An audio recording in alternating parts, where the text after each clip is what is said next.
do'stona taklif qilgansizlar deb umid qilaman. Yuragiga tegib ketgan ba'zi narsalarni ko'rgan odam. Menga umuman tegmadi. Chiroyli chiqib ketyapsiz ekan. Kapital bilan ko'tarilish bilan, chista zo'r kapitalingiz bo'lib ko'tarilish bilan mana shunaqa noldan ko'tarish odam farq qiladi-da. Olib chiqa olmaymiz. Keysimizni. Hamma deyarli shablon bo'yicha o'rganib olgan. Berilayotgan insaytlar aslında puli ko'plar uchun. Baksol masalan universitetda reklama qilish uchun. Ular deydi 3 yil ro'zon.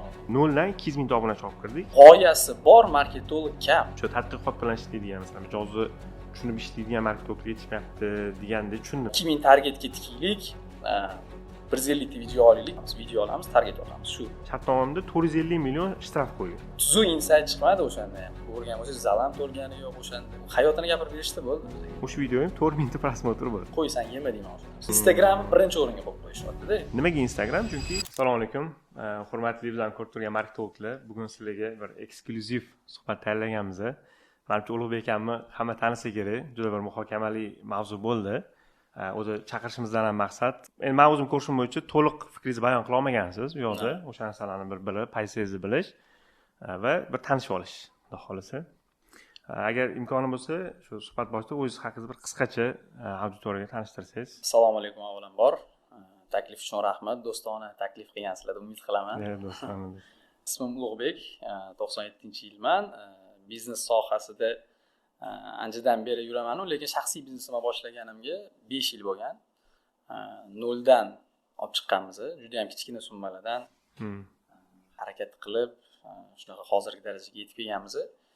Endi u videoda o'sha qanaqadir odam yuragiga tegib ketgan ba'zi narsalarni ko'rgan odam to'lib ketib, shunaqa ozgina emotsiya qo'shilib olingan video. U bo'yicha ham hozir bir batafsil kiramiz. Shunaqa. Rahmat shunchalik bizning taklifimizni qabul qilib, vaqtingizni ajratib kelganingizga. O'zi endi umumiy shu videolarni ko'rib chiqdim. To'g'risini aytaman, menga umuman tegmadi. Endi kimdirlarga tegdi boshqa. Endi shuni bir ochiqlab olaylik degan ma'noda. Men o'zim 3 ta asosiy zapros ko'rdim. Birinchisi ko'pchilik xalqaro keyslar olib chiqishadi. O'sha o'zingizlarning keyslarni olib chiqishsanglar bo'lmaydimi degan. Keyingisi biznes beraman, imkoni bo'lsa shuni eplab bera olasizlarmi agar zo'rlari bo'lsa degan ma'noda, как realniy show deydimi shunaqa bir ko'rinishda. Uchinchi bir yana bitta video ko'rdim, undan keyin qo'ygan ekansiz. Marketing bu faqat Instagramdan iborat emas degan. Endi ochig'ini aytaman, men o'zim bu yerda sizni fikringizga qo'shilgan joylarim ham ko'p va qaysidir ma'noda qo'shilmagan joylarim ham ko'p. Shuni bir qisqacha muhokama qilib olamiz, xudo xolasa. Undan oldin sizga o'z bir ikkita savollarimiz bor edi. Endi baribir hammada qanaqadir video qilishdan oldin nimadir tegib ketadi, o'zingiz ham boshida aytdingiz. O'zi nima sabab bo'ldi unaqa video qilishingizga? Endi biznes qilganlar avvalambor o'zi to'g'ri tushunishadi. Biz misol uchun biznesni 0 dan o'zimizdan harakat qilib, qayerdandir pul yig'ib yoki qarz olib, kerak bo'lsa montajyor ham o'zimiz bo'lib, operator ham o'zimiz bo'lib, hamma narsani o'zimiz qilib ko'tarilganmiz-da. Kapital bilan ko'tarilish bilan, chista zo'r kapitalingiz bo'lib ko'tarilish bilan mana shunaqa 0 dan ko'tarish odam farq qiladi-da. Ko'p shunaqa endi boramiz biz ham treninglarga boramiz. Har xil o'sha sotuvchilar bilan ishlash yoki marketing, savdoni oshirish hamma narsaga borib yuramiz-ku. O'tdagi berilayotgan insaytlar aslında puli ko'plar uchun-da. Endi men o'zimni shunaqa tasavvur qilaman, to'g'ri men hali juda ham bir darajaga chiqib ketganman demayman. Endi o'zimni analiz qilsam, yaxshi darajaga kelganman, xudoga shukr. Yana harakat qilyapmiz.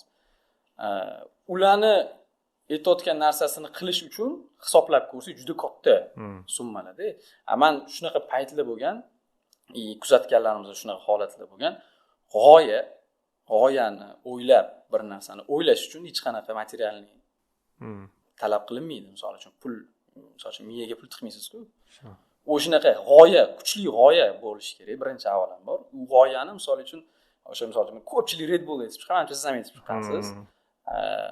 Men bir 2 yil oldin. Red Bull o'sha juda ham arzon anaqa-da. Misol uchun bochkaga o'shalarni to'ldirib chiqish. Bizga kelyapti, to есть biz boryapmiz, agentstvalar yoki marketologlar bilan ishlayapmiz. Hamma deyarli shablon bo'yicha o'rganib olgan. Bilmayman, balki bizning bozor sistemasidan yoki bizda treninglar shunaqa o'tilayotgan bo'lsa, balki bir xil o'rganib olishganda, g'oyasi bor marketolog kam. Misol uchun bir xil tug'ma bir talant bo'ladi-ku, bilasizmi? tug'ma talant. Любой mahsulotni bersangiz oladi, olib ketaveradi, oladi, olib ketaveradi. U g'oya zo'r qanaqadir. O'sha narsani ichiga tushib yashab ketadi. O'shani odamlar qanaqadir shunaqa ko'rsatsa bo'ladi. Ikkita marketolog ham bir xil harakat qiladi, lekin men bunda talanti bor. O'shanaqa talanti borlar menga chiqmayapti, hamma matematika bilan chiqyapti. Hisob kitob faqat. Buni qilsangiz, mana shunaqa narsaga erishasiz. Asosan shunaqa men aytmoqchi bo'layotgan narsa o'sha Red Bull menga misol uchun g'oyasi. Juda arzonga chiqqan, juda arzon, kam harakat qilingan, lekin yaxshi rezultatga olib chiqib ketgan. Shunaqa narsalar beringlar, u bizning o'zimizning oddiy bozor sharoitimizda ham shunaqa narsa qilaylik degan ma'noda. Faqat 2000 targetga tikiylik, 150 ta video olaylik bo'lmasin degan ma'noda aytilgan. O'zi oldin marketing bilan ishlaganmisiz hech? Albatta ishlaganman. Endi umumiy shtobi ikkalamiz tushunchamiz bir xilligi uchun so'rayman. O'zi marketing deganda nima tushunasiz? Men marketingga juda ham katta yo'nalishni tushunaman. Endi buni hozir to'liq yoyib beraman, 100% men professionalman deya olmayman, ochiqlik aytaman. Chunki men marketologman deb ochiq ayta olmayman bu narsani. Tushunamiz, o'rganganmiz, bitta biznesni noldan boshlaganlarni qanaqadir darajagacha olib chiqqanlarni ko'rganmiz, gaplashganmiz, даже Yevropada ishlab kelgan, haqiqatda ular o'zini ko'rsatishmagan ham. Ular даже Instagramda o'zini ham rasmini qo'ymagan odamlar bilan gaplashganmiz. Haqiqatda men o'zim o'sha bir 5000-6000 dollardan boshlangan biznes hozir misol uchun $1 million gacha ko'targan 10 yillab ishlayotgan marketologlarni bilaman-da. Yevropada haqiqatda ularni qilib kelishgan, o'sha bo'yicha ketishadi. Endi men 100% ochib bera olmayman, lekin men bitta narsani aytaman. Men hozir reklamadan, targetdan chiqayotganlarga aytganman. Ko'pincha targetdan chiqyapsizlar deb. Targetdan chiqayotgan ko'pchilik, hammasi deyman, конечно, ko'pchilik nima desa bo'ladi? Faqat Instagram bilan yurg'izishni harakat qilishyapti. Faqat video olamiz, target yoqamiz, video olamiz, target yoqamiz. Shu. Men ba'zi paytda biz Instagram, вообще Instagram yo'q paytda ham misol uchun ishlaganmiz-da. Hozir ham даже shunaqa ishlaymiz. Instagramga reklama yoqamiz, lekin bolalar bilan o'zim ham chiqib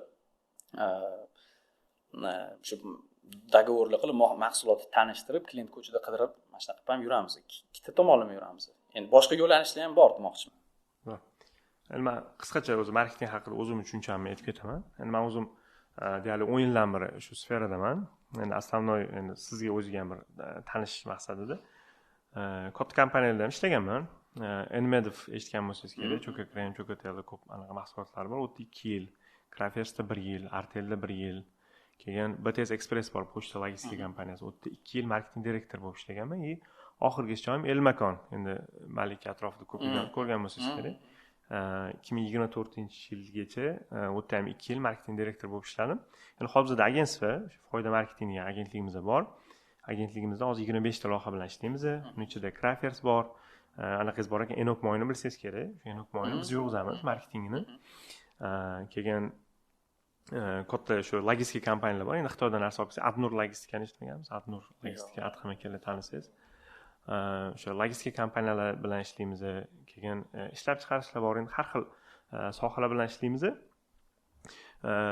Endi umumiyda shu har xil nishalar bor endi bizda shu portfolio jihatdan. Endi marketing deganda meni o'zimning tushuncham mijozni o'rganib, xohish istaklarni o'rganib, unga produkt ishlab chiqib, produkt deganda endi faqat u produkt emas, uni atrofidagi masalan xizmat, UTPlar va unga sotib, qayta sotishgacha bo'lgan jarayonni boshqarib beradi. Ya'ni marketing vazifasi sotish va qayta sotish ham. Sababi bir marta sotib olib, erta produkt yaxshi bo'lmasa, qaytib kelmasa, u biznes uxlaydi. Ular biznesdan menimcha o'zi ham ko'p ko'rgansiz. Boshida zo'r bo'ladi prodajasi, keyin shu bilan produkt yaxshi bo'lmagan hisobiga yo'q ketadi. Endi umumiyda biz marketing deganda shu narsani tushunamiz. Endi agar siz ham shu narsaga qo'shilsangiz, umumiy tushunchalar bitta bo'lsa, osonroq bo'ladi. Yoki agar qo'shimchangiz bo'lsa, nima qilsangiz bo'ladi. Qisman qo'shilaman deyman, lekin baribir endi odam o'zi ko'rgani bilan o'zidan kelib chiqib baribir xulosa qiladi-ku. O'zi hammaning endi o'zining yo'li bor. Yo'li bor. Shunaqa misol yashab o'tgan, ko'rib o'tgan yo'lida u shunaqa narsalarni ko'rgan, endi hamma narsani aytib berish imkoniyati yo'q bizda hozir. Shunaqa narsalarni hozir ham ko'rib turibman, eng qizig'i. Realni men aytaman, bir 5 yil oldin yoki 6 yil oldin bitta kompaniya, bitta brend olib kirgan. Ular где-то 3 yil yurg'iza olmagan o'sha narsani. boshqa kompaniyaga o'tib ketgan. Ko'zim oldida bo'layotgan narsa o'sha. Boshqa kompaniyaga o'tib ketgan. Haqiqatda bitta strategiyasi zo'r marketolog. Ko'rmagansilik chiqadi uni. Hozir ham o'zini ko'rsatmaydi hech qayerda. Shaxsiy brend yo'q. Hech qanaqa shaxsiy brend yo'q. Instagram ochgan ular, misol uchun, yoki YouTube mayli sotsial set ochgan deylik. Lekin sotsial setda unaqa hype yoki qanaqadir hech narsa ishlamagan. Prosta informatsion odamni qidirsa topish uchun kontakt, mahsulotni ko'rinishini qo'ygan bo'ldi. Shu narsani qilgan. Lekin основной strategiya bu o'sha marketologga nima desa bo'ladi, qanaqadir fizический strategiyasi deb deyiladimi, shunaqa qilganda u, masalan, komanda yig'gan, komandani qanaqa направляtsiya qilish, kimlarni qo'yish kerak. O'sha bo'yicha hozir savdo juda dahshat darajada o'stirib tashlagan. Men o'zim shu narsaga, o'sha narsani ko'rib, birinchidan havas qilaman. Shunaqa bolalar kerak deb men qidiraman. Chista shunaqa. Chunki hozir kimni Instagramdan chaqiramiz yoki o'sha Headhunterdanmi topsa, u keladi Instagramga video olib target yoqaylik. Birinchi aytayotgan gap shu. Tushunaman. Endi o'zi marketingga yo'nalishlari bor-da. Masalan, strategik marketing bor. Siz aytgandek, bu ko'proq uzoq muddat haqida o'ylaydi, lekin masalan bitta kirganda zo'r kiradi bozorga. Unaqa brendlarni ham ko'p bilamiz. Ko'pchilik shunaqa brendlarni olib chiqadi, masalan Red Bull strategiyasi shunga o'xshagan. U lekin tez bo'lmaganda, masalan, bugun tashab ketgan, keyin ertasiga savdosi o'sib ketmagan. Bu 1 yil, 2 yil, 3 yil, 4 yil muddatda masalan har xil lokatsiyalarda qilingan o'sha marketing kompaniyalar deydi, o'sha narsani anaqasi. Performance marketing degan usulga bor. Endi odatda siz ko'rayotganingiz shu usulga deyilib bo'ladi. Performance o'zi ma'nosi qisqa muddatda tez natija qilish. Ya'ni bor resursdan samarali foydalanish. Endi odatda mana bizda ham masalan agentsiyamizda performance degan uslugamiz ham bor, strategik marketing uslugamiz ham bor. Performance'da biz so'raymiz, mana biznesdan nima xohlayapti deylik, 1 oyda ichida savdosi tezroq o'ssin yoki 2 oyda masalan 30% ga o'smoqchiman degan aniq qanaqadir talablari bo'lsa, biz byudjetini bilamiz, xohishini, talabini bilamiz. Shundan kelib chiqib produkt, ya'ni o'zimizdan xizmat ishlab chiqamiz. Shu odatda masalan tez natija kerak bo'lsa, bu performance qilinadi. Bu Instagram orqali. Nimaga Instagram? Chunki bu narsani yo'lga qo'yishingiz sizda juda kam vaqt oladi. Masalan, bitta syomka qilinadi, bitta target kreativ olinadi, uni keyin target qilib yoqiladi, lekin u yerda ham baribir ilmi bor. Endi men bilmayman, masalan, ular qanaqa yoqadi boshqa. U yerda ham masalan target kreativni yozishi ketma-ketligi bor, u yerda inson psixologiyasi bor. Biz o'zimiz ham dars o'tamiz-da, u yerda psixologiyaga katta e'tibor beramiz. Trigger degan narsalar bor-da. Misol uchun sizga bittasini aytaman. Odamlar masalan survivorship bias degan narsa bor. Odatda qanaqa ko'rishadi? Masalan, suzuvchini bo'yi baland bo'ladi, g'o'dasi yaxshi bo'ladi deb ko'rishadi yoki Garvard universitetida o'qiydiganlar aqlli bo'ladi deb o'ylaydi, lekin o'zi tegini olib qarasa, prosta Garvardga aqllilar kiradi. Yoki suzishga o'zi g'o'dasi yaxshi odamlar boradi yoki basketbolga bo'yi balandlar boradi.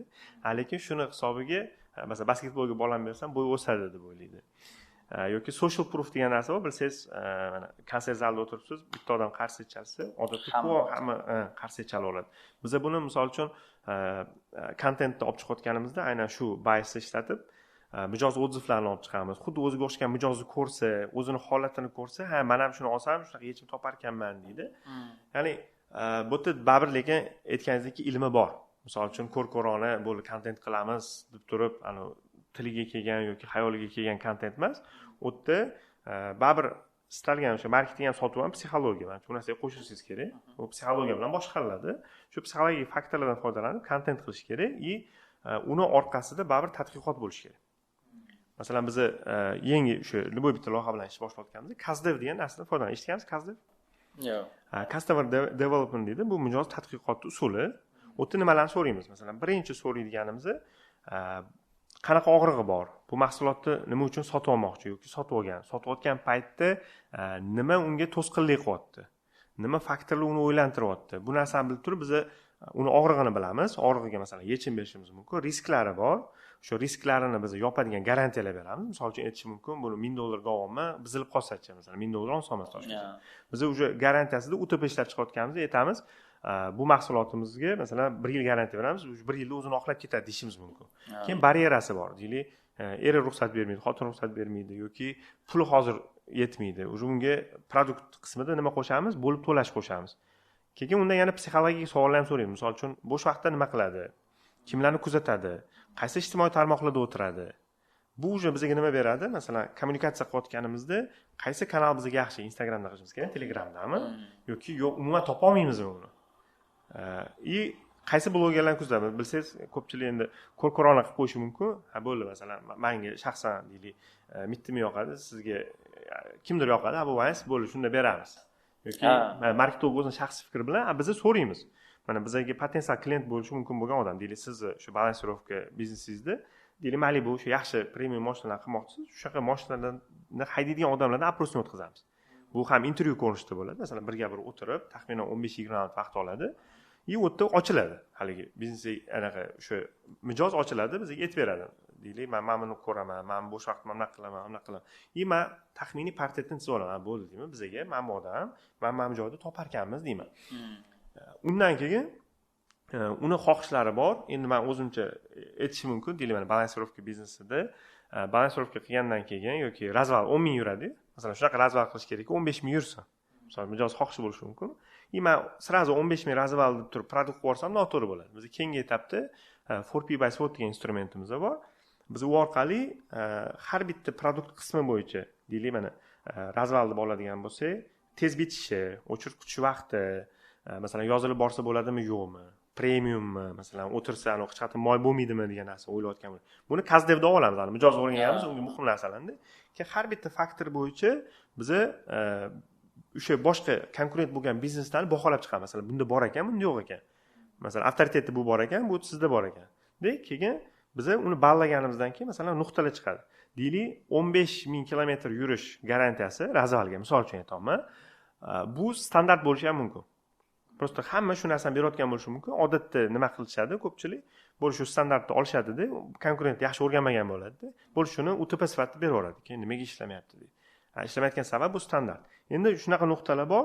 Biz o'sha sonli shu balli tizimni ballab chiqqanimizda, masalan, qaysidir qismlari bo'sh qismi bo'ladi. Bozorda hech kim buni bermayapti. Faqat sizda bor. Biz o'sish nuqta deydi, bottleneck. Mana bu anaqada ham bakalashgani o'z anaqasidan olingan. Mana shu qismini qanchalik kattalashtirsak, shuncha ko'p suv tushadi. Biznesda ham biz shu nuqtani topamiz.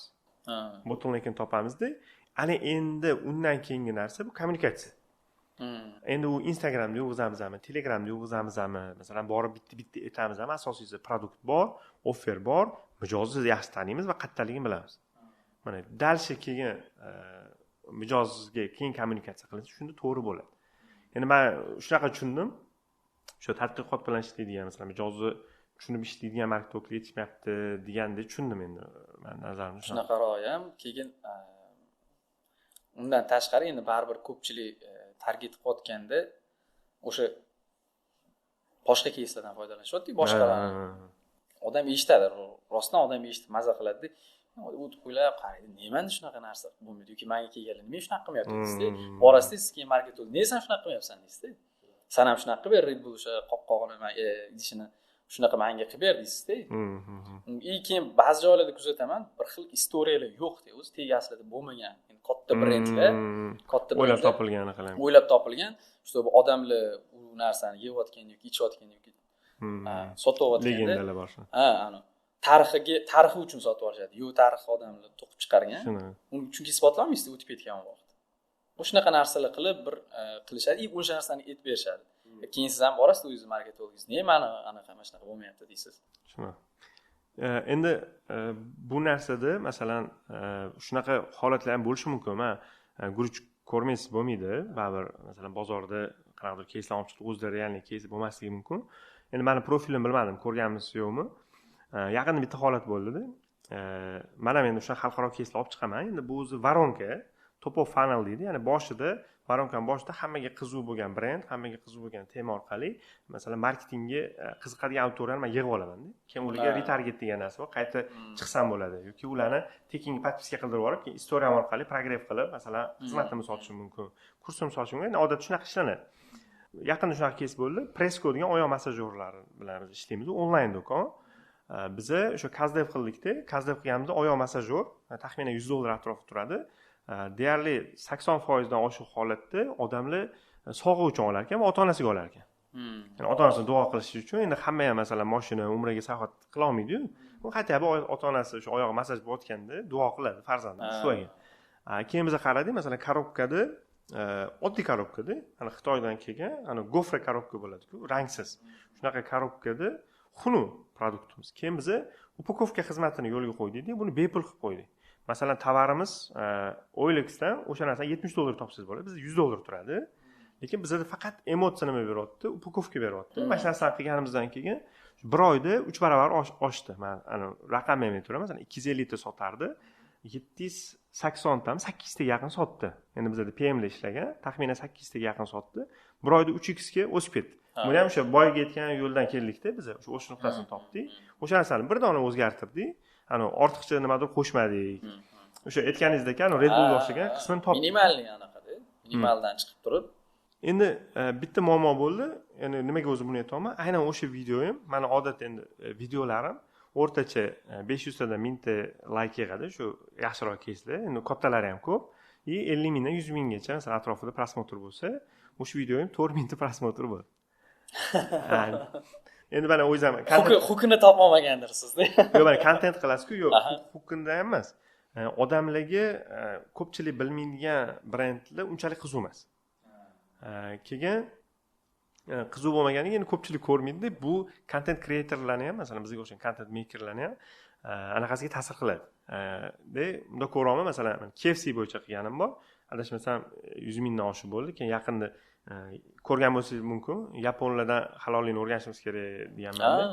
Ana donalarni to'g'rilash, masalan, ko'rdingiz? U zo'r narsa. O'sha 1 million 200 ming prosmotr bo'ldi-da. Просто уже menda tarozi bo'lib kelyapti-da. Buni qo'yganim yaxshimi, buni qo'yganim yaxshimi degan. Yo, unaqalar ham qo'yamiz. Endi mana katta brendlar bilan ishlayman. Aytaman, Crafers bilan ishlaymiz. Shu Enok moylari, masalan, Enokda ham yaqinda endi shu foyda marketing agentligimizga ham qo'yganmiz. O'tziv 1 yilda 200 mingta, noldan 200 mingta obunachi olib kirdik. Hech qanaqa giveawaysiz. Ya'ni moy haqida temalarimiz 20 mingta, lekin juda ko'p million urgan anaqalarimiz bor. O'sha anaqada ham 250% ga ham o'stirdik. Почти 2 barobardan ko'proq o'stirdik. Просто bizda nima bor? Masalan, Crafers bilan menda NDA degan narsa bor, eshitgansiz? NDA? Yo'q. NDA degani bu ma'lumotlarni olib chiqmaslik. Va u qanchadir eskiligi yoki yengilligidan kelib chiqadi. Masalan, bir xil umuman olib chiqma deydi ma'lumotni.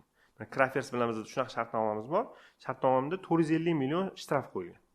Agar men Crafers bilan masalan hozir qotgan keysimni ommaga olib chiqadigan bo'lsam, menga 450 million agar sudga bersa, shtraf qo'ya oladi.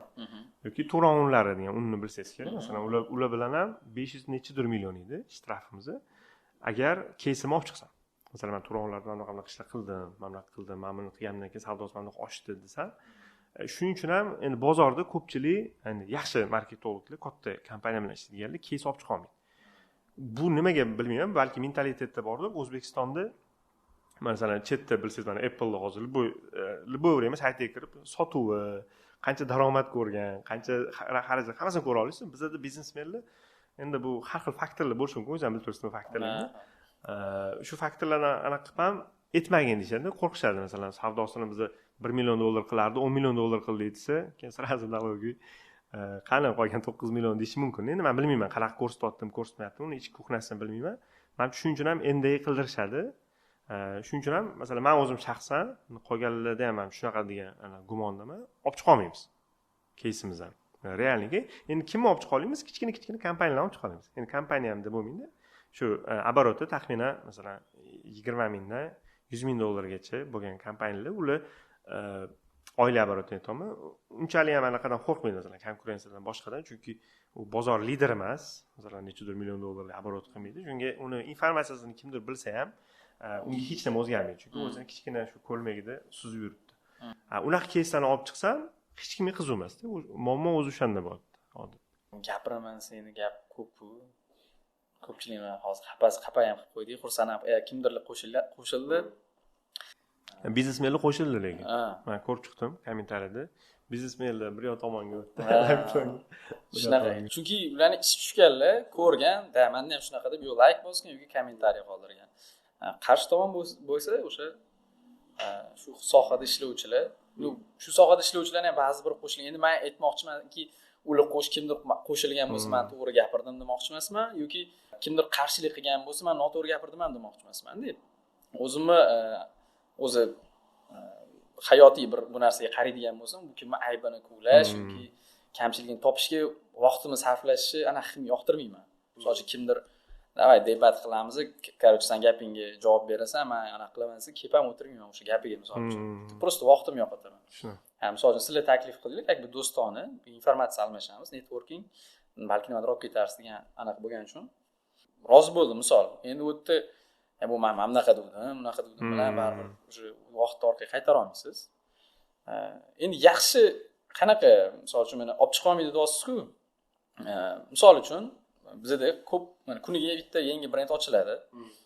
Любой ko'chada o'tib ketayotganimizda endi bitta ish qiladigan odam по-любому qarab o'tib ketadi. O'sha nima qilyapti shu. Qarasangiz Instagramda blogerlar kelgan reklama qilsa, men qarshi emasman avvalambor, hech kimga meni ham chaqirishadi. Bu qarshi emasman, lekin o'shalarni chaqirish uchun marketolog fikr beradi, to'g'rimi? Hozir misol uchun hozir bizda eng qoyil qilayotgan tomonim, endi chuqur ichiga kirib chiqmaganman ularni, Navikov. Bitta blogersiz ishlaydi-ku. Nechta tochka ochyapti, joyi har kuni pik, har kuni dushanbadan yakshanbagacha pik. Kimni marketolog ishlayapti deyman-da o'sha yerda misol uchun. Kim bo'li, siz bilan aytasiz, mijozni o'rganib chiqish deyapsiz-da. Mijozni o'rganib chiqish deyapsiz. O'zbekistonda yashayotgan mijozlarga Navikov qanaqadir qilib o'rganib chiqib, pikda o'tiribdi misol uchun har kuni dushanbadan yakshanbagacha. Lekin bizani ichki bozorda ochilayotgan ba'zi restoran yoki shunaqa oziq-ovqat joylari klientlarni nega shunaqa joyini o'rganib chiqib shunaqa qilmayapti. Bizda men o'zim qanaqa hisoblagan bo'lardim. Birinchi kunga misol uchun $30,000 ochilishga odamlarni chaqiryapman. Men Navikovga o'xshab yo'l qilgan bo'lardim. O'sha 30,000 ni balki interyerimga, balki udobstvoga, balki o'sha idish-tovoqga tikkan bo'lardim. Chunki odamlar o'shani deb ham kelyapti-da. Tekinga reklama ishlab kelyapti o'tda, chunki glamurlar kelib tekinga o'tga borgan odamlar как бы авторитет hisoblaydi. Mana shashlik ham anaqa ochdi-yu Chorvoda. Hamma tekinga reklama berdi. O'tga borish o'zi status bo'ldi. Da, shunaqa. Borsangiz unaqa katta sho't kelmaydi misol uchun. Biz ham bordik, biz ham video qo'ydik istoriyada. Haqiqatda yorib boryapsiz, mingiz maza qilyapti.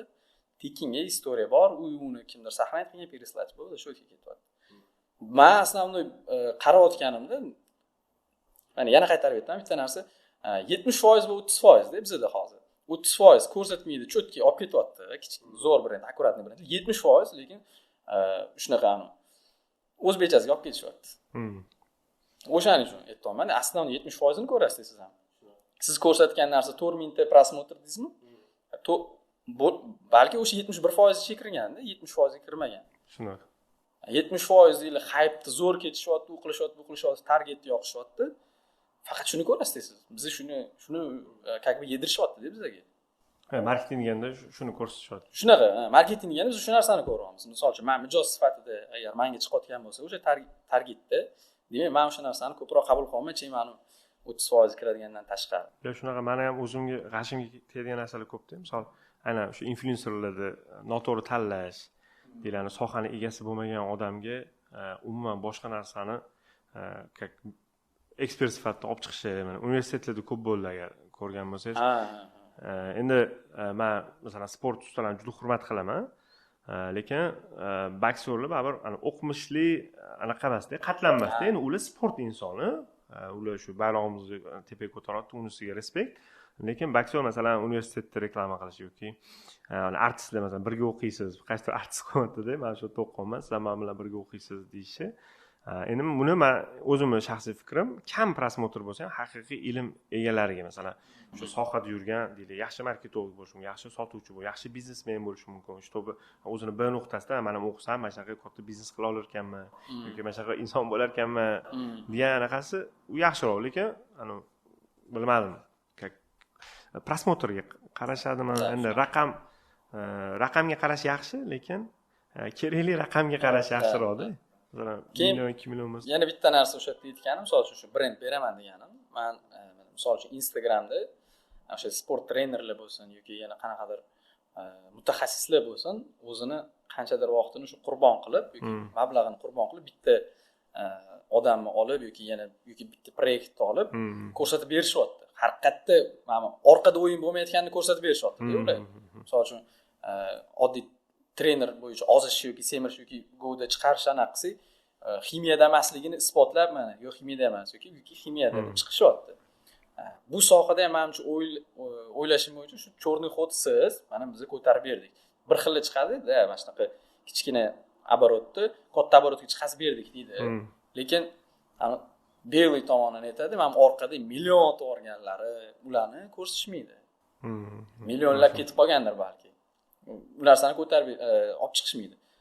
Aytdim men, просто shunaqa taklif bo'ldi. Har qayerda olib chiqsanglar nima qiladi degan ohang bilan chiqdi bu.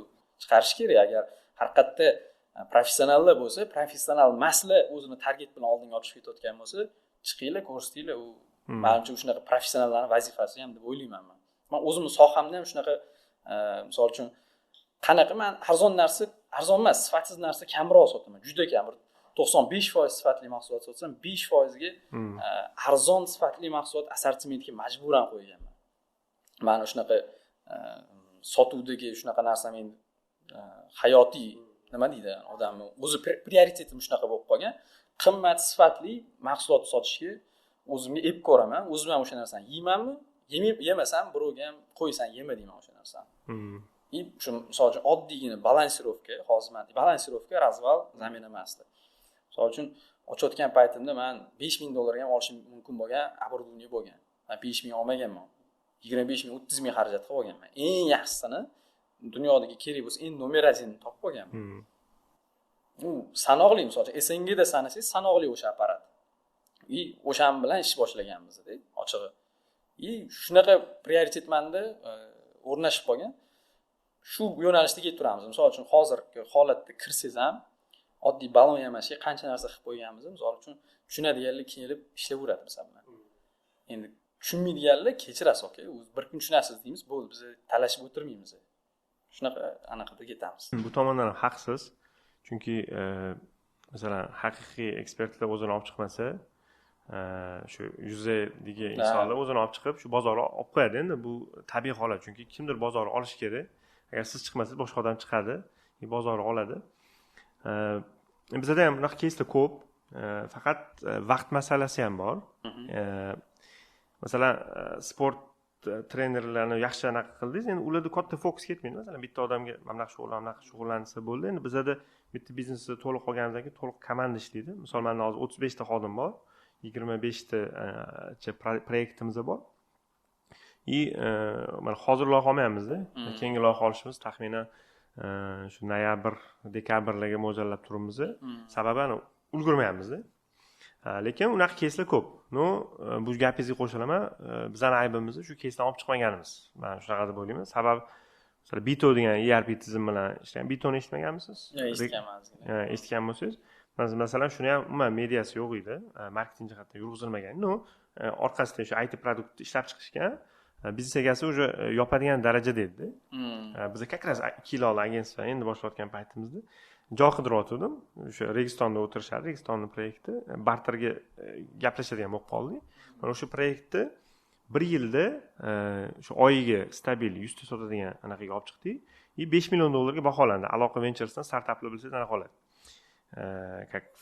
Sotadi, aksiyasini sotadi. $300 million anaqa olishdi. Marketingga o'sishga tikish uchun. Hozir keyingi raundda $5 million, $10 million ga baholashmoqchi kompaniyaga. Shunga harakat qilyapti. Misol Penta degan bitta aboy bilan ishlaymiz. Endi bizda ham bor. O'zi endi nimaga kam keladi desa, filtrdan o'ta olmay qoladi-da. Mana yaxshi mutaxassislarda baribir nisbatan chek baland bo'ladi. Bizda hozir shu taxminan 5000 ga otgan bo'lsak, 5000 yangi biznes boshlayotgan odam qo'rqib ketib qoladi-da. Shu endi boshlagan agentsiyani boshlagan paytimizda masalan Penta degan aboy bilan mana hozir unda ham endi aytolmayman ularning savdosini, lekin hozirgi paytda material aboy olib kirishadi. Hozir qog'ozli bo'ladi aboy. Uni preimуществолari ko'p. Yaxshi savdo qilishyapti. Yoki mana Yes Snack degan loyiha bilan ishlaganmiz.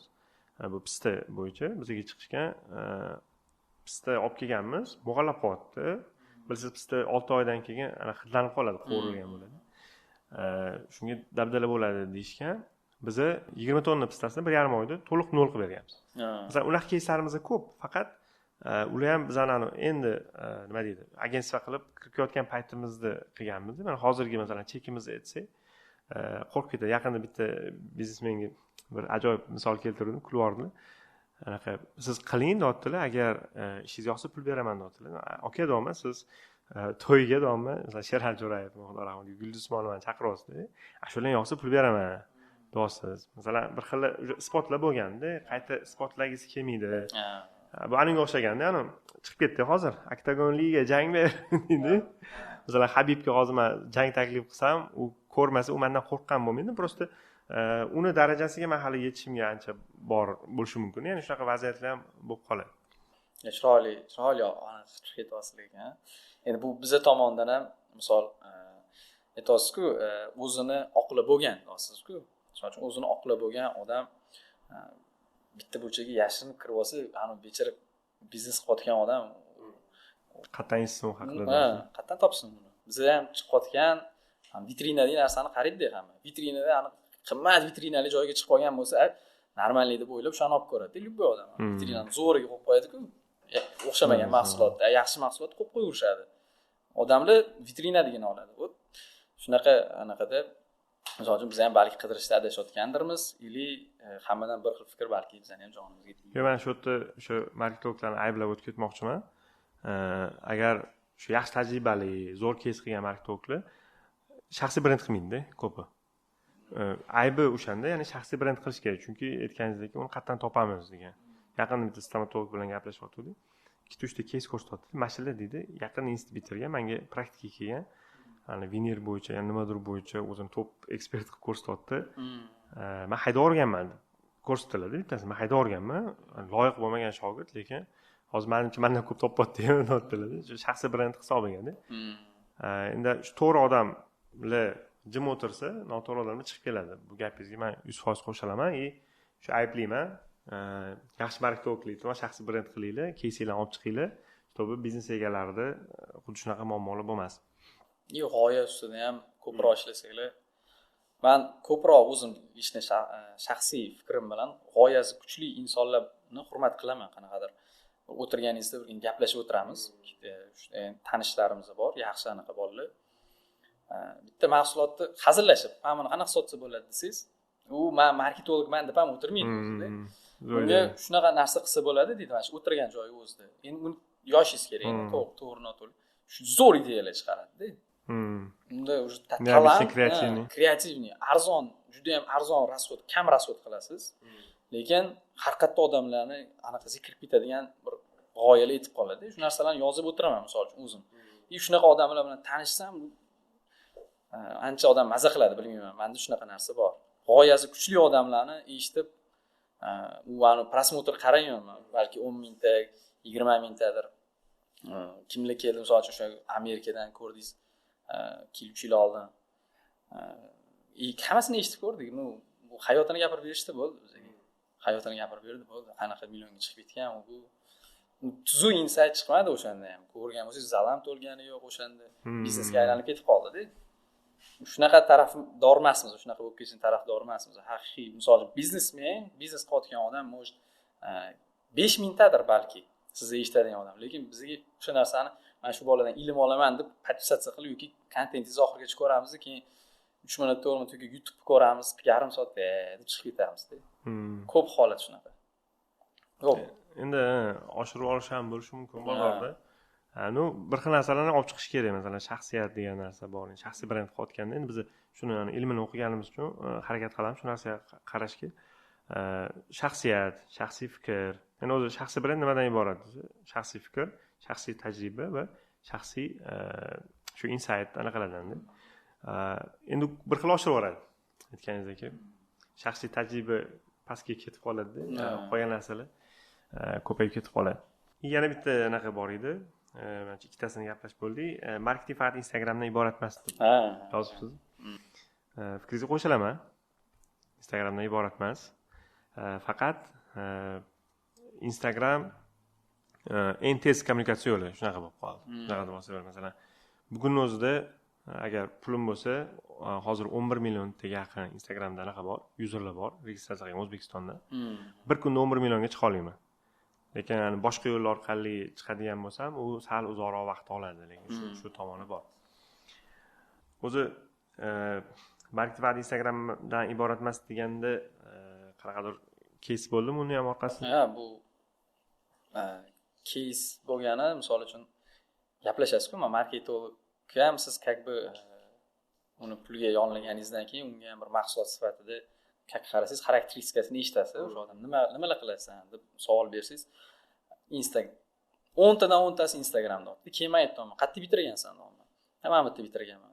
6 tasi bitta joyida bitta ustozini aytyapti. 4 tasi bir xil joyda aytyapti. No, hamma Instagram o'rgatyapti-da ularga. Men 10 tadan 10 tasini aytayapman. Instagram birinchi o'ringa qo'yib qo'yishyapti-da. Realni men chunki o'zimda bo'lgan narsa, okey, mana Instagramda marketing orqali marketing degan so'z menimcha 2021-yildan keyin ko'payib ketdi. Shunaqa, amalaqadan keyin, karantindan keyin ko'payib ketdi. Ham biznes yo'nalishlari har xil qilib. O'sha vaqtda ham biz offline kirib turib bozorga, offline'da men Instagramga unaqa orqali yurgizmaganman, mahsulotlarni yaxshi kirgizganmiz. Haligacha o'shalarni misol uchun onlaynga olib chiqmaganmiz o'sha mahsulotlarni. Offline ishlaymiz. Yaxshi, men aytaman. Instagram bitta quroling bo'lib bersin senga deyman. Men просто nimaga hozir so'rayman, o'zimga mana o'sha qilayotgan ishimni o'sha ozgina charchaysizda, okey. Xuddi shunaqa olib beradigan odam qidirasiz. Mashi joylari ham bor, mashina ham qilish kerak. Yo'q, okey, Instagram anaqa qilsa, menimcha lit tushadi, anaqa bo'ladi. Yo, gap yo'q deyman. Bu men aytaman 30% ni Instagramga ajratib fokusingni, lekin 70% ni anaqa narsa men o'zim hozirgi kundagi jivoy tajribamda shu narsa turibdi deyman. Hozirgi kunda shunaqa tajribam bor men. Shuni ham qilish kerak desam, bo'ladi deydi. Keyin shuni olasiz bo'lishi, qanaqa bo'lishini yana chiqasin, shunaqa. Shuning uchun. Bizda ham shunaqa tajriba bo'lgan edi. Elmakon shu texnik rasurishga beradi. Ko'p filiallari anaqa dedi, viloyatni tumanlarida. Masalan, Xorazm viloyati Hazarasp tumani, Buxoro viloyati Qorako'l tumani. Endi odamlarning anaqasi jihatdan, masalan, zamonaviylash jihatdan ularda hali internet boshqa narsalarda muammo bor va Instagramda ham deyarli ko'p yuzurlari yo'q. Masalan, hozir 40 millionga yaqin bo'lib ketayotgan bo'lsa, atigi 11 millioni Instagramda o'tiribdi-da. Qolgan endi to'g'ri, har xil yoshlar ham bor-ku, uni baribir 100% maqsadli auditoriya Instagramda o'tiribdi degan fikrda emasman. Mana xuddi sizdagi bu bitta kommunikatsiya kanali. Faqat eng tez kanal. Misol, agar boshlash kerak bo'lsa, birinchi Instagramdan boshlash kerak degan fikrdaman. Chunki qolgan narsalarga vaqt ketadi. Misol, o'zingizni maqsadli auditoriyangizga, masalan, deylik, direct marketing deydi, to'g'ridan to'g'ri borib sotish, birga bir sotadigan bo'lsangiz, deylik, bir kunda 10 ta odamga chiqa olasiz, lekin Instagram bilan bir kunda 1000 ta yoki 2000 ta yoki million ta odamga ham chiqsangiz bo'ladi. Endi o'sha nuqtai nazar. Lekin bizda ishlamadi. Masalan, Instagram o'sha viloyatlarda, mana Toshkentda savdo sotiq o'tkazgan. Keyin biz direct marketing degan narsa yo'lga qo'ydik. U yerda ham anaqadan kelib chiqdi. Masalan, bizning klientimiz kim? Endi bu tadqiqotdan kelib chiqayotgan xulosa, rassrochka oladigan odam. Rassrochkani kimga beramiz? Plastik kartasi bo'lishi kerak. Viloyatda qayerda ular desa, hech qaysi xususiy biznesda ishlamas ekan, xususiy sektorda ishlaydi. Hammasi yo poliklinikada, yo maktabda yoki davlat idoralari, bank, shunga o'xshagan joylarda. Keyin biz direct marketing degan qo'ydikda, marketing agentlik yolladik har bitta viloyatda. Ularning vazifasi bizning produktimiz bo'layotgan aksiyalar haqida ham flyer bilan prezentatsiya qilib, borib yoritib keladi. O'sha narsa orqali biz savdomizni 30% ga oshirdik.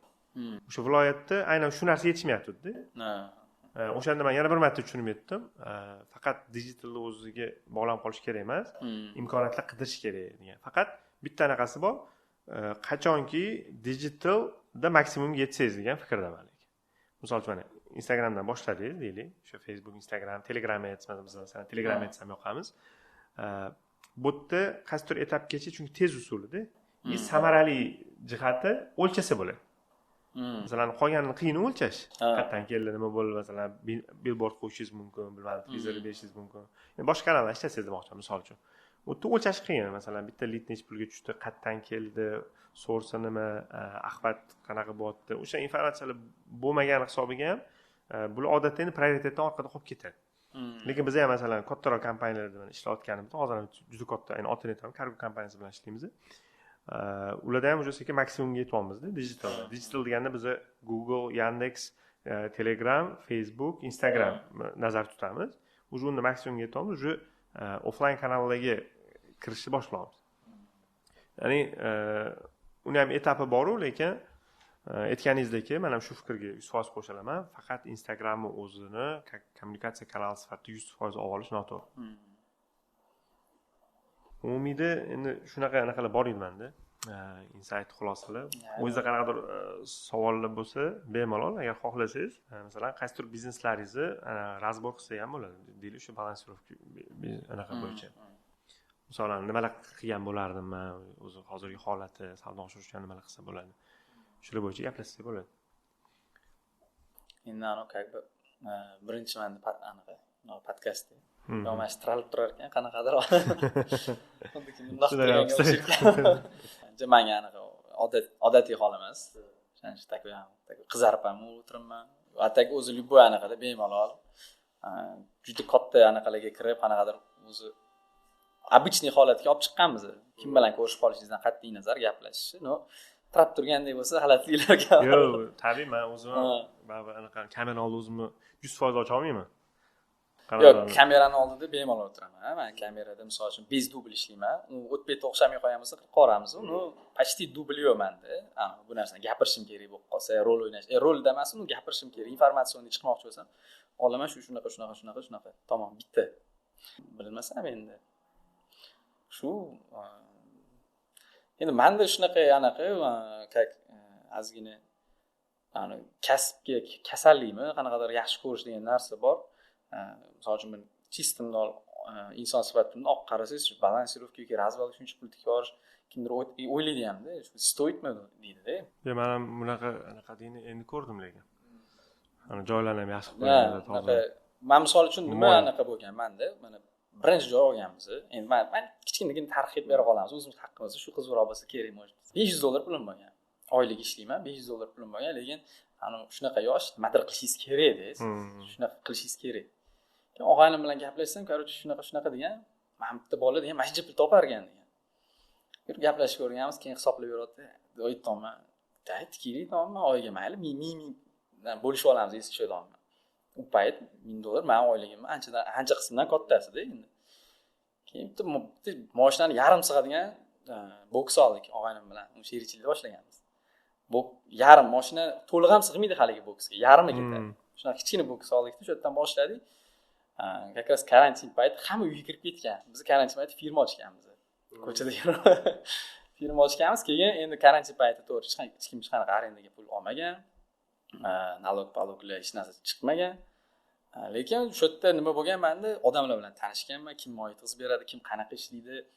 Shu narsani informatsiya ko'p bo'lgan. Keyin karantinni ochib ochgandan keyin 3 oy o'sha yerda ishladikda, u arendasini ham chiqaza olmadik. Keyin joy egasi aytdi, tortolmayapsan deb topshira qollaring dedi. Xo'p dedik, buni tugata qolamiz dedik. Lekin menda o'sha nima bo'ldi? O'sha 3 oy ichida men katta rasxod qildim yonimdan. Endi hisobni o'zimni sostoyanimdan kelib chiqqan holatda katta rasxod qildim.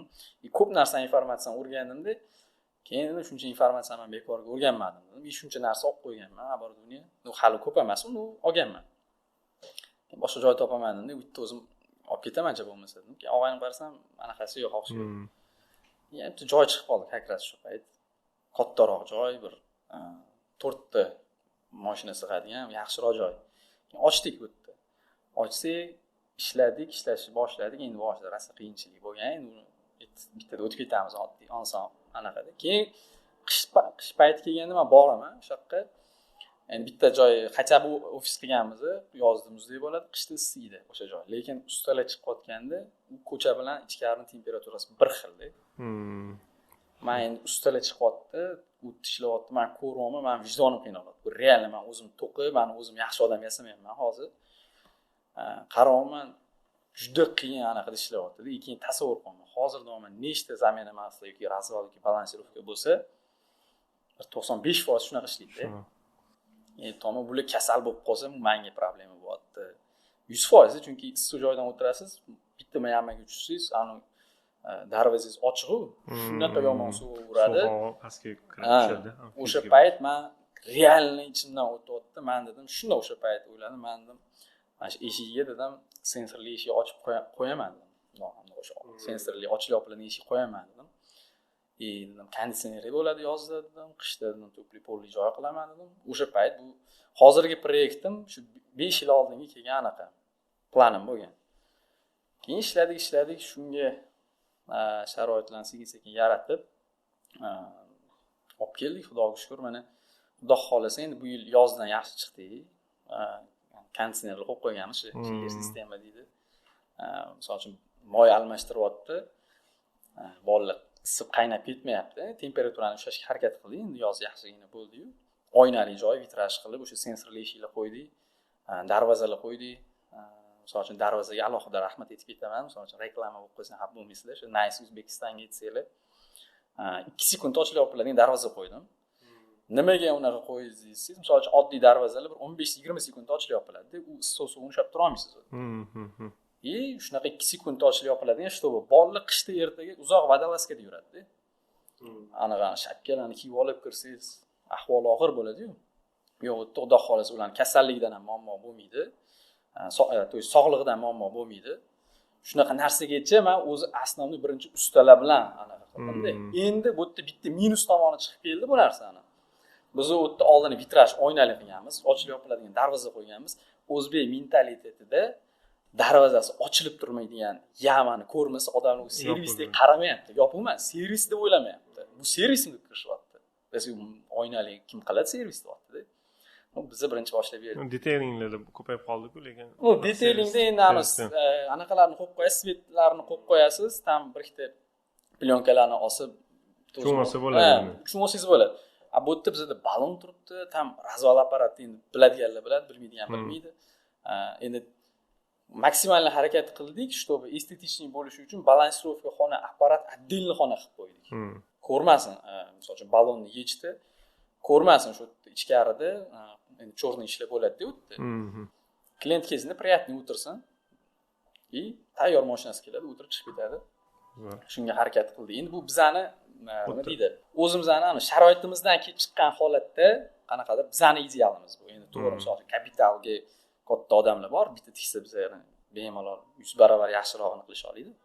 O'zimizdan kelib chiqib shunaqa narsa bo'lgan. Yo, zo'r, asosiysi shu maqsadingiz boshdan to'g'ri bo'lgan ekan. Shunaqa.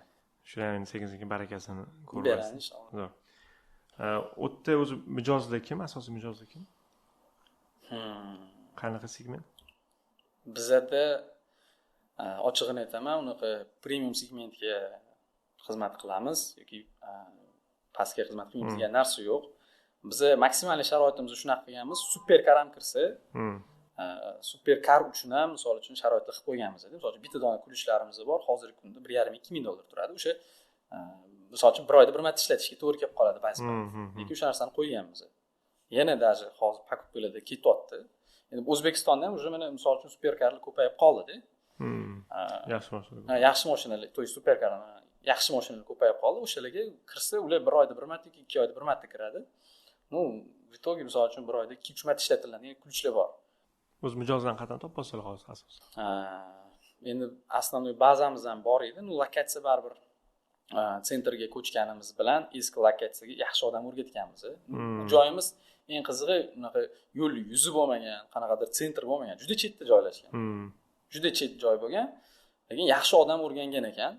Lekin o'tda baribir ob'yomini men ko'tarishim kerak edi. Biz sentrga harakat qilganmiz, sentrga o'tdik, lekin o'tga ob'yomni olib kela olmadik o'zimiz bilan. Hozir mana 3-oy boshlandi. 3-oydan endi bir oyda qanchadir anaqada bo'lsa, hozir 3 oyda 3 barobarga o'sdik.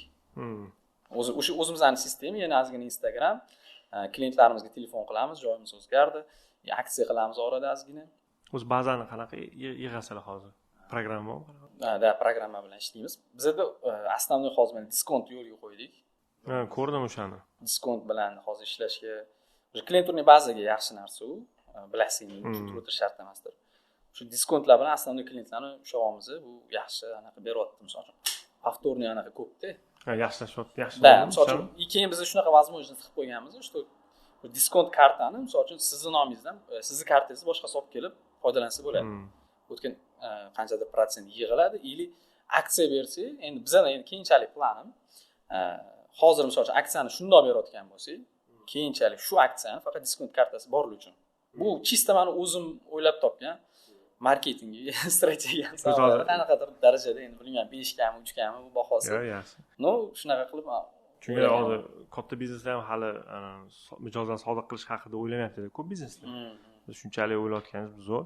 Biz yaxshilayaptimi deb so'raganim, endi odatda bunaqa xizmatlarga ko'p borilmaydi-ku, masalan 1 yilda 2 marta, 3 marta boriladi-yu.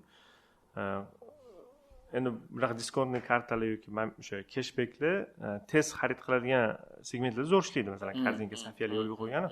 Nimaga? Chunki men har kuni olaman, u tez masalan 1 oyda yoki 2 oyda yoki 1 yilda juda katta summa yig'ilib ketadi. Men o'zimga shunaqa challenge'im bor. Korzinkadan yig'aman-da, keyin 1 yilda 2 marta to'liq o'sha keshbekki puliga anaqa qilaman. Maza qilaman o'zim. Yedirib ketdim deyman. Qalay Zafar aka deyman. Kim xo'jayin deyman. Bizdagi o'sha именно shu anaqa bo'lgani uchun kam. Misol uchun bitta odam kirsa, keyin kirish kamida yarim, agar sog'lom yursa mashinasi, to'g'ri buzilmasdan yursa, yarim yildan keyin kiradi. Ikkinchi imkoniyatimiz shuki, uni kartasidan boshqasi foydalanib kirsa bo'ladi. Biz misol uchun aytamiz, diskont berdik bittasi. 1%, 3%, 5% qilganmiz. Qanchadir покупкаdan keyin 3, qanchadir покупкаdan keyin 5 aytamiz. Klientga berayotganda endi bu qanaqadir o'yin yoki qanaqadir aniq emas. Bu ochiq klientlarga hammasiga aytamiz. Siz 1% ni oling, shu 1% da agar 7 million bo'lsa, biz 3% deb beramiz sizga deymiz. 6 oy ichida sizga o'xshagan, o'zingizga o'xshagan tanishingiz 7 tasini yuborsangiz, u 7 million qilib ketgandan keyin siz shu oxirgi kirishingizga sizga 3% ga almashtirib beramiz. U ham sizga sotuvchida ishlasan. Ishlaydi. Shunaqa ishlaydi u. Chunki misol uchun keladi-da, ishxonasida o'tiribdi yoki anaqa og'aynilar bilan o'tiribdi, moy almashtirishim kerak yoki razvalga borishim kerak desa, meniki olib borgin deydi. U taklif beradi, o'zi taklif beradi. U ishlayapti ham, u qiyin, to'g'ri bizda hozir juda ham oqim ko'payib ketdi deyolmayman. Postepенно beryapti. Endi u uzoq muddatda bilinadi. Prosta bunaqa bizneslarda momentalniy narsalar yaxshiroq ishlaydi. Endi odatda shunaqa, endi bizning o'zimizning tajribadan. Masalan, mana statuslarga bo'lish zo'r, faqat u shu darajaga yetishini ham anaqa qila olish kerak, nima deydi, o'yla olish kerak, xayoliga keltira olish kerak. Masalan, 1 yilda yoki yarim yilda yoki qancha, u esda ham turish kerak. Masalan, odatda bilasiz, korzinka keshbek anaqangizda, hozir programma o'qiyotgan, necha pulingiz borligini ko'pchilik biladi. Mana hozir mencha pulim bor deydi. Endi masalan 1 yilda 1 marta, 2 marta, 3 marta boradigan anaqalarda esdan chiqib ketib qoladi.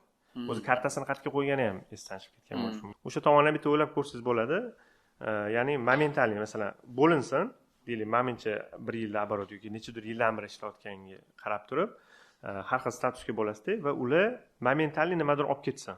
Misol qanaqadir qo'shimcha servis olib ketsin. Endi bitta o'ylab ko'rsangiz bo'ladi. Menda shunaqa anaqa kelgan, o'sha diskont kartani yo'qotib qo'ymaslik uchun shu diskont kartani qadrini balandroq qo'yish. Misol uchun endi bu men o'zimning ideyalarimdagi, planimdagi holatlar. Misol yangi yil uchun yaqinda o'sha yangi yilga tayyorgarlik boshlanadi hamma yoqda, o'sha oktyabrdan. Yangi yil uchun qanaqadir yaxshi qimmatbaho bir sovg'a bo'ladi. U sovg'ani faqat diskont kartasi borlagina как бы yutib keta oladi.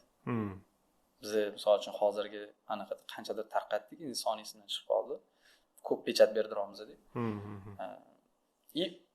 Aytadi-da, misol ko'radi reklamani, mana shunaqa berayotganiga. To'xta, men qara deydi, qayerdan diskont kartam deydi, menda ham bor edi deydi. Mayli birinchisi emas, keyingisida lekin olib qo'yishim kerak ekan deb o'sha pravasini danaqalarni orasiga solib qo'yadi-da. Shunaqa narsaga chiqazib qo'ysak, odamlarni ko'proq esda qoladi degan. Menda hozircha shunaqa yoki diskont kartani o'zini ham shunaqa qimmatroq narsaga aylantirib qo'ysa, ya'ni tashlab yuborilmaydigan yoki esdan chiqmaydigan yoki har doim oldida yuradigan narsaga aylantirib qo'ysa ham bo'ladi. Men yaqinda ko'rdim, avtodoktorda ko'rdim. Anaqa kulchli qilib anaqa tarqatdilar-ku, adashmasam. Men ko'rmadim. Ko'rmaysizmi? Shu kulch shaklida qilganlar, o'sha avtodoktor o'zi uchun million qatta qildirganlar. Taklifnomada. U kulch nechadir xil anaqasiga tushadi, shunaqa narsa. Uni tashlab yubormaydi. Odatda masalan har doim oldida turadi, mashina haydasa ham. Mana bitta atyorkam bor. Matiz olgan paytimda olganman. Bundan shu 5 yil, 6 yil oldin. Haligacha o'sha atyorkam mana hozir anaqa lip motorga o'tdi-da. Shunga o'xshashroq narsa bitta o'ylab ko'rsangiz bo'ladi. Keyin yana bittani so'ramoqchi edim. Masalan, sizning xizmatingiz odatda planoviy emas, to'satdan ham kerak bo'lib qoladi. Unga ham qanaqadir takliflar o'ylaganmisizlar? Taklif o'ylaganmiz. Qayerdadir qolib ketadi, baloni anaqa bo'lib qoladi yoki razvali vash ketib qolishi mumkin, kattaroq chuqurga ketsa, balansirovkasi yomon ketib qolishi mumkin. Endi aslida yo'lda shu yoriladi aslida ballon chuqurga tushganda qiyshayib ketadi. Ili ayol kishi bo'lsa unga zapaska ballonni taqib berishingiz kerak. Ili erkak kishi bo'lsa, elektrokar bo'lsa hozir yo'q masalan. Bu, misol uchun biz ballonni olib boramiz, zapaska ballonni taqib beradi, u zapaska ballon bilan bizgacha yetib keladi. O'zini ballonni o'sha remont qilib, tuzatib, keyin taqib beramiz, ketaveradi. Demak bor buni xizmat. Hamma hozirgi holatimizda 100% mashinaga yo'q. Qanchadir qismaniga bor.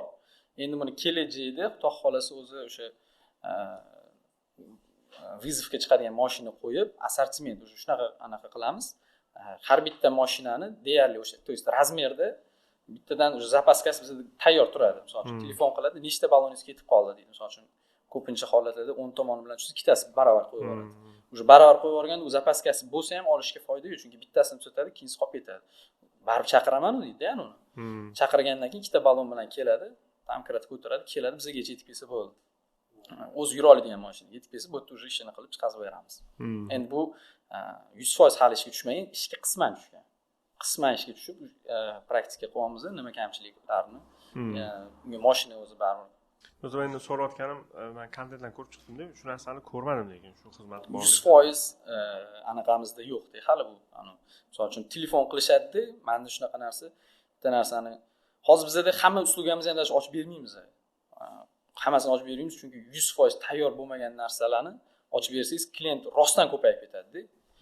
Keyin ularga to'g'ri tushuntirib o'tirish kerak. O'zingiz xijolatisiz-da u narsada. Fizik ulgurmayman. O'sha narsagacha yetib olgandan keyin o'sha bemalol siz klient telefon qilib uyalib qolmaydigan darajada bo'lsangiz, qilsangiz to'ydi deb bilaman. O'shaning uchun hozir ozgina vaqtimiz bor. Keyin bitta narsani ko'rdim, o'sha profil ko'rayotganda. Masalan, hozir endi siz bilan tanishgandan keyin o'sha tajribangiz, masalan, shu biznesingiz qachondan beri yurgani, men endi o'zim ko'rganimda taxminan shu o'tgan yilda, bu yilda ochilgan biznes deb o'yladimda. Mana shu yerda ham yaxshi psixologik instrument bor. Authority bias deydi, ya'ni avtoritet o'rnatish. Masalan, nimadir sotishdan oldin men hozir siz bilan deylik, primoy marketing bo'yicha gaplashib ketsam, boshqacha bo'ladi. Lekin men sizga tajribam, ishlagan joylarim, loyihalarim, hozirgi holatimni aytib turib, keyin sizga marketing bo'yicha nimadir aytsam, o'zi boshqacha qabul qilasizda.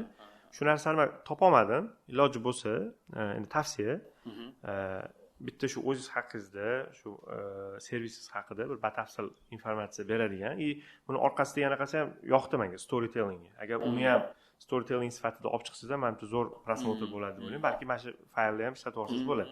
Biz tashlab beramiz. U turish kerak. Iloji bo'lsa, mana ko'pchilik bilsangiz, million prosmotr pin qilib qo'yadi, o'sha xatoda. Chunki u shunaqa ham rektor yuradi-yu. Asosiy informatsiya beradigan narsalarni, kontentlarni pin qilib qo'yish kerak. Birinchisi avtoritet o'rnatadi. Masalan, necha yildan beri qachondan beri nechta mashinaga masalan xizmat ko'rsatingiz, qanaqa tajribali ustalar ishlaydi, masalan, komanda, xizmatlar. Odatda shularni pin qilib qo'ysangiz, o'sha kirgan odam birinchi 3 ta reels ko'radi-da. Sizni masalan qanaqadir hype yoki gentra haqidagi videongizni ko'rgandan baribir hech qanaqa foyda yo'q. Undan ko'ra shunaqa videolarni ko'rishadi. Umumida endi ideali ko'p o'zi. Gaplashib o'tiramiz. Masalan, direct marketingga ham yo'lga qo'ysangiz bo'ladi. Masalan, hozir klublar ko'payib ketdi-ku. Mashina klublari masalan, Malibu klub, keyin toqqa chiqadiganlar bor. Shular bilan ham yaxshi aloqa qilsa bo'ladi. Biz Enok moylarda ishlaymiz, off-road. Ularni taniyman, Daydi klub. Masalan, shular bilan Enok moy bilan aloqa qilamiz. Birgalikda u nimani ko'rsatib beradi? Masalan, moy har xil sharoitda yomon bo'lib ketmasligi, o'sha yaxshi Toyota, shunga o'xshagan kuchli mashinalarga bardosh bera olish, shunga o'xshagan narsani ko'rsatib beramiz. Xuddi shunaqa shunga o'xshagan klublar yoki mashina klublari, shularga ham a'zo bo'lsangiz, masalan, biz ham slogan sotishimiz uchun biznes klubga a'zo bo'lishimiz kerak. Chunki biznesmenlarga yaqinroq bo'lamiz, shu auditoriyaga yaqinroq bo'lish imkoni ham bor. Endi umumiy ideali ko'p.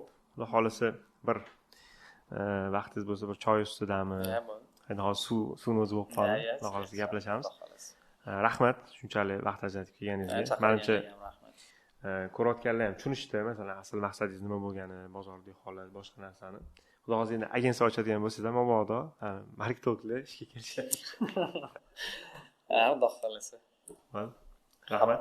Xat bo'lmasa, navoda yaxshi yomon gaplar bo'lgan bo'lsa, insonimiz xato qilishimiz mumkin. Biz ham hech kimni aslida bunday maqsadim hech kimni nimadirga tiyib qo'yib kamsitish yoki xafa qilish emas. просто shu menga kerak narsani qanaqadir original sifatida so'rab olish bo'lgan bu. Yo, shu biznesmenlar og'rig'ini olib chiqdingiz. No, qisman to'g'ri va noto'g'ri bo'lgan joylari ham bor. Mana shu xohlasa kelishib oldik. Rahmat. Salomat bo'ling aka.